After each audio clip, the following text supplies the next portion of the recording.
don't think we've talked to this guy in a couple of months. John is up next in St. Louis. Hello, Paul. My name is John. How are you? Well, John, I can't tell you what a thrill it is to talk to you. Well, Paul, I think I needed to call today because I don't know if you would agree with this or not, but I think our country is in real trouble, Paul. You mean the United States of America? Obviously, Paul. America the beautiful? I'm talking about the good old USA and... Okay, so John, what and why do you think why are we in such trouble? Well, Paul, quite frankly, it's obvious as to what the issues are today. And I'm just going to cut to the chase and talk. I'm going to talk business. Is it okay if I talk? Let's get to the business, as we say in Texas. Okay, I want to get to the business like Mo Green would talk about. Yeah, okay. yeah. Now, here's the deal. Our country right now has no leadership. Okay, and the choices for us Americans who used to have leaders in this country are few and far between. Okay. And I'm just going to tell you right now, the events that have occurred recently, and you know I'm not going to talk specifics, but we would have never had these things happen if we had people going back to Jack Kennedy and Lyndon Johnson, and we had people like J. Edgar and Dick Helms in there. Hold on, John, one second. John, Paul. I have to interrupt. Interrupt. I understand your point. I understand where and why you're bringing this up. But you just mentioned one of the biggest crooks in the history of the United States of America, and that's J. Edgar Hoover. No, he wasn't a crook. He was a crook. J. Edgar was in power. We didn't have these problems. He was the most disgraceful public servant I think we've ever had. He kept files on people. He blackmailed people. I'm talking about public officials. You know that, John. Well, Paul, he broke the laws so many times. He broke the law 1,000 times a day. No, he didn't. Paul, just do the math. Are you safer today versus what it was 50 and 60 years ago? And I think we know the answer to that John, question. You may be right, but there were a lot of people that had no rights back then. And J. Edgar Hoover did everything he could. I mean, have you read the files? What he did? Yes, I've read what he did files, to Martin Luther Paul. King Jr.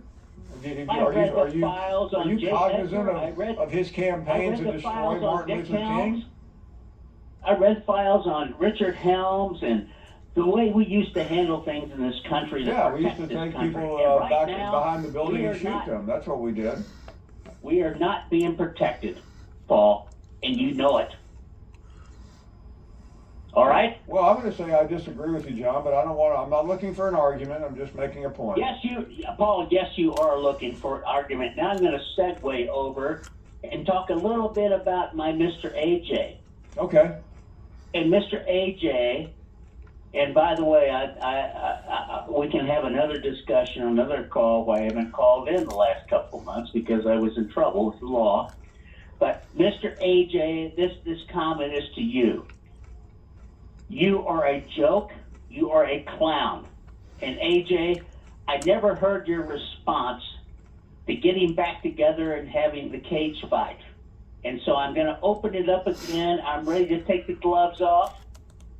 I'm ready to go at it, young man. John. You need to wake, Paul, and you need to wake up and smell the coffee, Paul, because I watched your show today, and all you want to do is keep talking about Nick Saban and Alabama. And that's a joke. He just called the autocratic, dictatorial leader of the FBI one of the great Americans. He he said all this, but you know what he did? He buried the lead, and I wasn't even able to follow up. Why did Mr. John stop calling? Why was he unable to call for the last couple of weeks? He said it. He was in trouble with the law. I would like to know more about that. Brandon is in Georgia. We're back on the phones, and apparently our caller a minute ago, after his diatribe, decided to call back and maybe explain why he was in trouble with the law, John.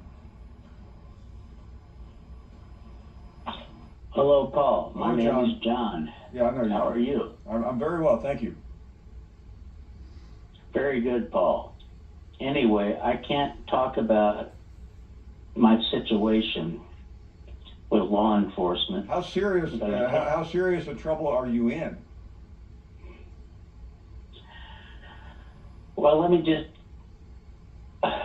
to put it this way, Paul, I was incarcerated and I couldn't make bail.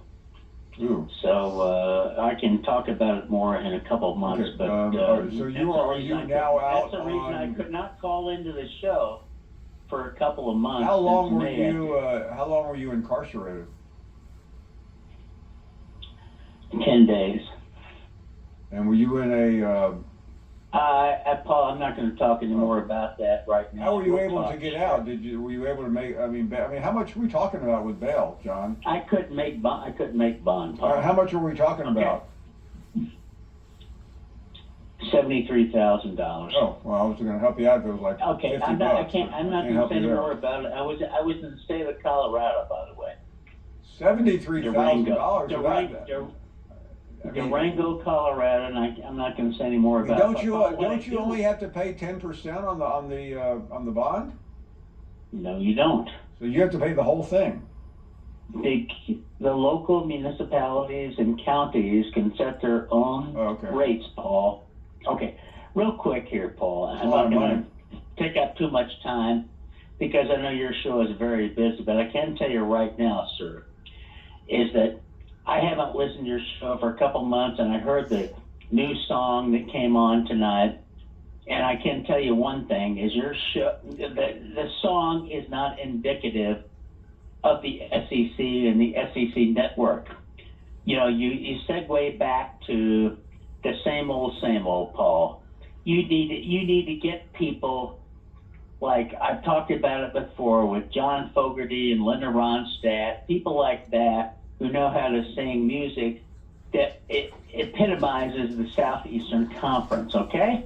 And you just reject any outside comments about anybody who has any open opinions and anything that has to do with anything out of the norm, you guys reject. John, interrupt for 1 second. You fall back into the old ways, Paul. AJ, do you have anything to say?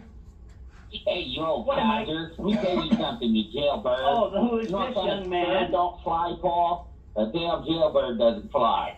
Now tell him the truth. Jailbird doesn't fly? Well, AJ, wake up and smell the coffee, young man. Tell him what happened, John. I mean, come on, John. I mean, put the damn coffee in the bourbon down for a minute and tell the guys what damn happened.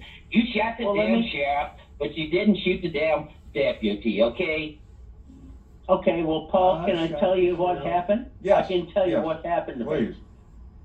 AJ, will you be quiet for 15 seconds? Okay. I was on vacation in Colorado. Durango. I went to Durango, and I went on a train that went from Durango up to Silverton, Colorado. And I had an incident on the train. And they told all the passengers they could not stand between cars on the train. And I objected to it because I wanted to get the good pictures going up to Silverton. And I had a couple of whiskeys and drinks, and I gave the conductor some trouble. And so they called the police. So John, you impeded with the safety of this train. You're exactly right. That's what they told me. Yeah, and they said, that's pretty easy to figure out. You put a lot of They people. said You put a lot of people's lives in jeopardy because you were That's drunk. what they said.